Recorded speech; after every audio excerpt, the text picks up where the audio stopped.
answering the questions you didn't ask about typewriters.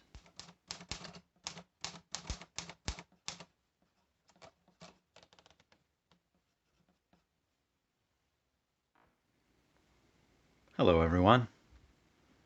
When you collect typewriters, and people eventually find out that you collect typewriters, eventually someone's going to ask you, lots of people are going to ask you, one, because they're curious, and two, maybe they've just decided to pick up a machine and are suddenly needing to know, where do you get ribbons for it?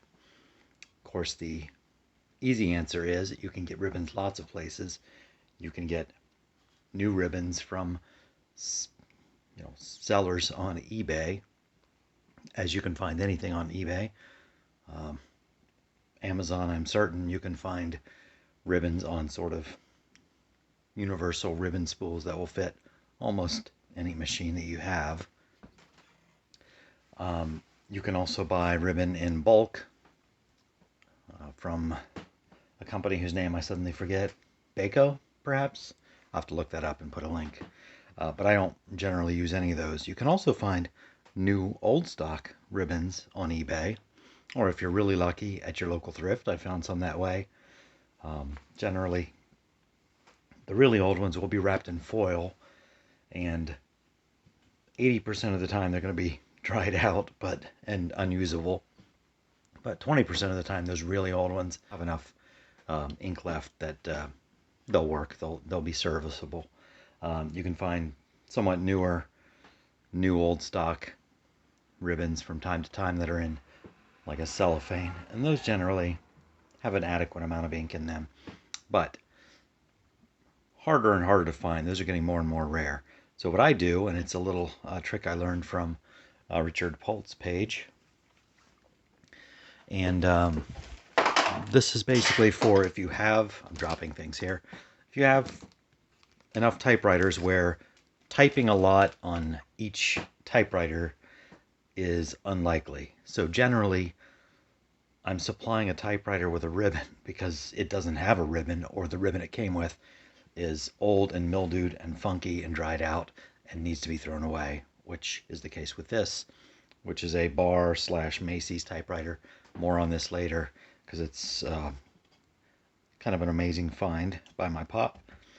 I'll get into detail on this later, but the ribbon was mildewy, smelled, and in no condition to be used in typing. So, for typewriters that are unlikely to get daily use, I have enough typewriters, sadly, that even if I were to type every day, which I don't, or every week, which I don't, I'd never use them enough to purchase a brand new ribbon for each of the machines I have, just to sit and begin to dry out and become unusable. So the cheapest route that I can find to put a ribbon on a typewriter like this, that's going to be mainly for display, so that when I take it out, it'll be fully equipped with a ribbon that will be usable. Not the best ribbon for this machine, but will be usable. You haunt your local thrifts and such, and I found this box of some type of printer ribbon or calculator ribbon, and there's a few of them in here. I don't remember what I paid for this, but it was next to nothing. But I keep these, and it's wrapped in cellophane, as you see, so it should still have plenty of ink. Usually the problem with these isn't that they don't have enough ink, but that they have too much ink. And I've used this kind before. It's kind of an ingenious little design, actually. The ribbon is all one big loop. It's all bunched up inside the body here. So it has gears that feed it through and scrunch it up inside here, and then spits it out the other end. So it's a continuous loop in whatever printer this was made for. Clever, but not useful for my purposes here. Now if I can find my knife.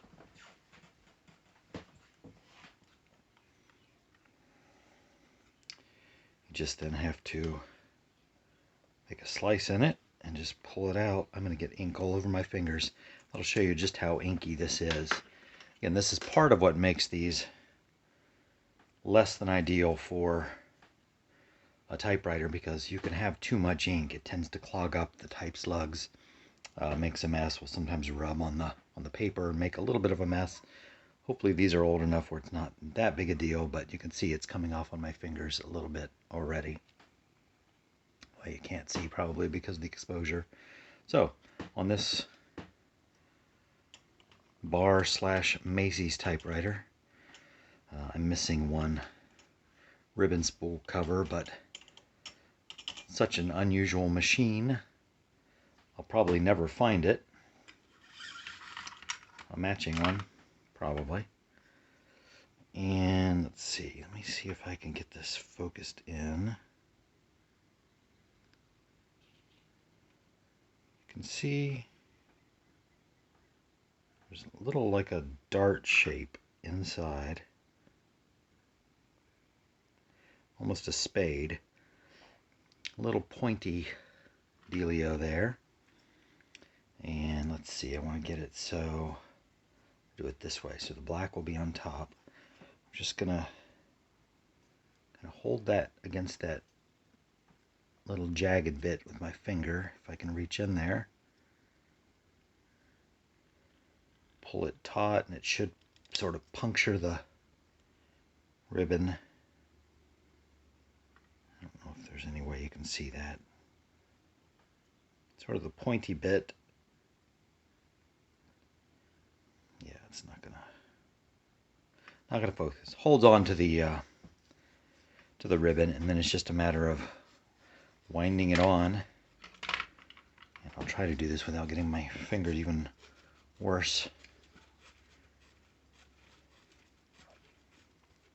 So for appearances, a black and red ribbon looks great on a typewriter. If you're putting a ribbon on a typewriter that you plan to use daily, probably an all black ribbon is a better choice.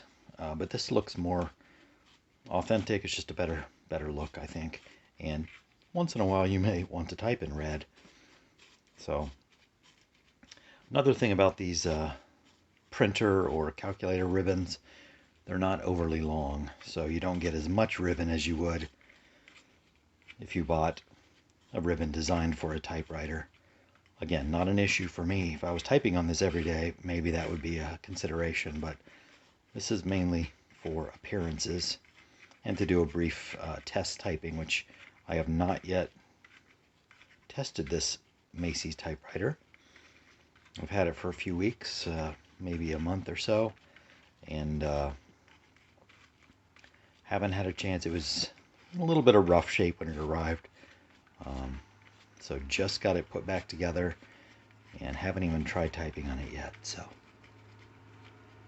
it's kind of a longer ribbon than I was expecting.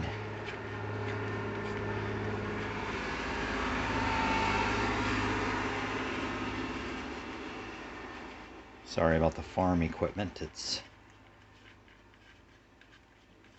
the tail end of planting time here in my neck of the woods. Okay, I think I'm nearing the end now. Yep. Okay. Toss that aside. And I really should have, at the end of it, before I attached it, I just suddenly realized I made a boo-boo. I should have made a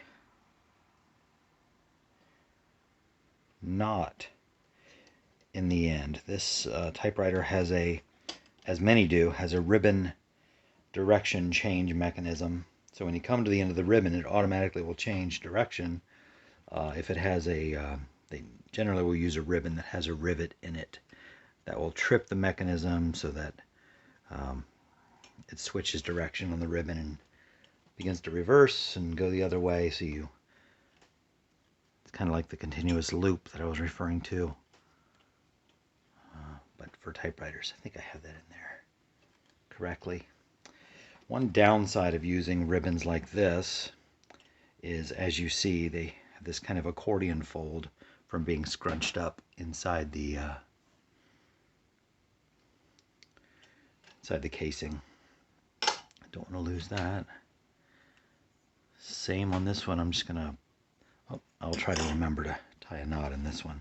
So the knot will just take the place of a rivet. Will be good enough to trip the mechanism. Well, I'm gonna have a mess on these hands. Okay, good enough.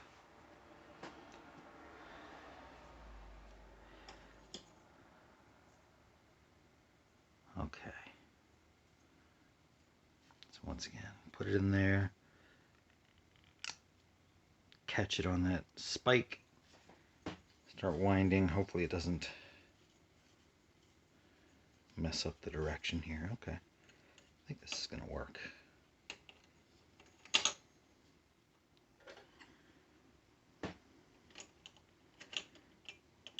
There.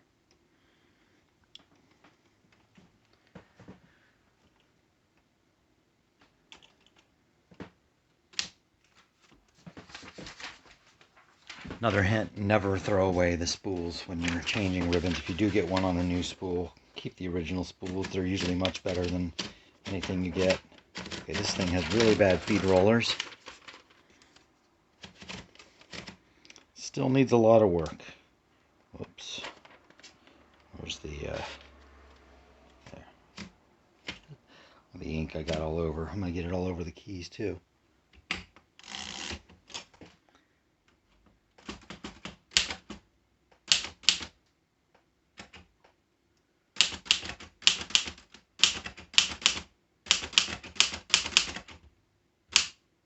Oh.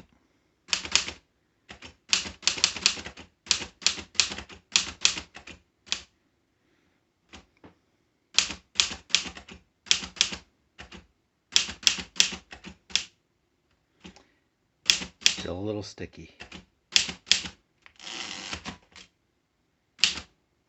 Yeah. Still needs some work.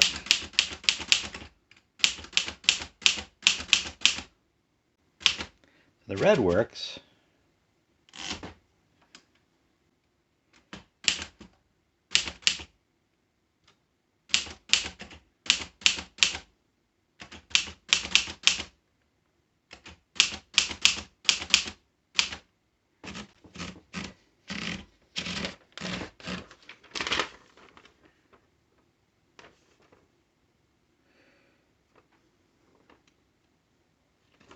Not the best job typing and very inky, but there you go.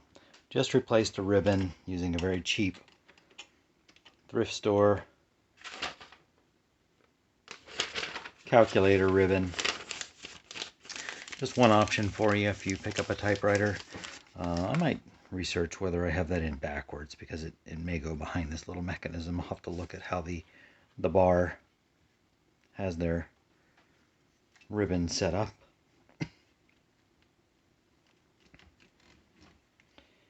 Got a curious carriage lock here, unlike any other typewriter I've seen, but there you go. Calculator ribbon. This accordion fold eventually, as it winds through, will start to straighten itself out, so it becomes more visually pleasing. It doesn't affect how it works either way, but as you can see, still some work to do on this, but mainly focused on the ribbon today. That's where you find ribbons. That's how you install a ribbon. Wear gloves. That's my advice for today. Thanks for walking through this little tutorial with me. And I'm going to go wash my hands, and I hope to see you next time.